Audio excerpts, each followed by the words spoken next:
Peter Gray from the AU Review in Australia. Hello, Hello. Greg. How are Howdy. you? Nice to see you. You too. Before I get to Fly Me to the Moon, I'm just going to briefly say thank you for Broken Hearts Club. It Aw. very much spoke to me as like a 15-year-old queer kid trying to figure out everything. So that movie meant a lot to me. So I just have to thank you for that. Oh, my pleasure. It was we did that movie in like 13, 14 days. So, and it's I Yeah. have to say it's been 30 years now almost, or 25 years, right? So, and it's definitely it's been such a gift. Yeah, I had a nice sort of full circle moment being able to watch Love, Simon and being like, it's okay, you're going to get through it. Exactly. Yes, there was a lot of I kept thinking about that movie when I was working on Love, Simon. They were really connected. But it made me think sort of like, obviously, between Love, Simon and this, there's been a lot of television work, but what was it about like this film that sort of brought you back to theatrical directing?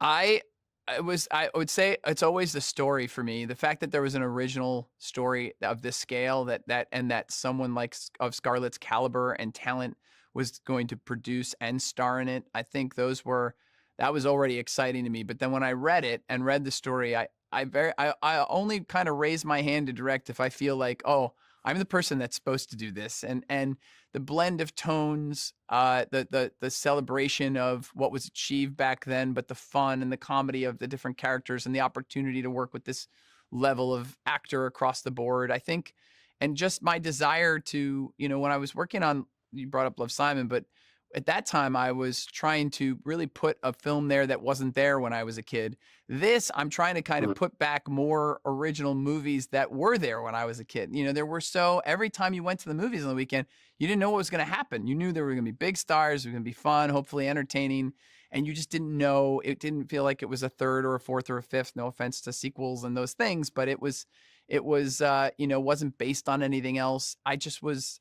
found myself caught up in the whole narrative, and I felt like, oh wow, I would love to.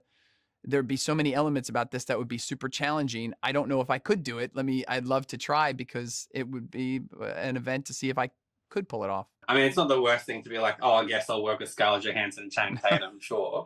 Exactly. And so, but if you do it just for that reason, that's the thing. It kind of has to be, for me, It has to be a story that I want to wake up with every day, because the fact is you were going to work at morning, noon, and night for 2 years at least on this thing. And you have to believe in the reason it's existing and what it's trying to say and do, And one of the characters that I really loved was Jim as the director. And I was wondering, like, was that based on anybody? Do we have any It's definitely somewhat reminiscent of certain people I've known in the business, or some might say there was a time where everybody started calling my assistant on the movie Joseph, because he calls his assistant on the movie Joseph.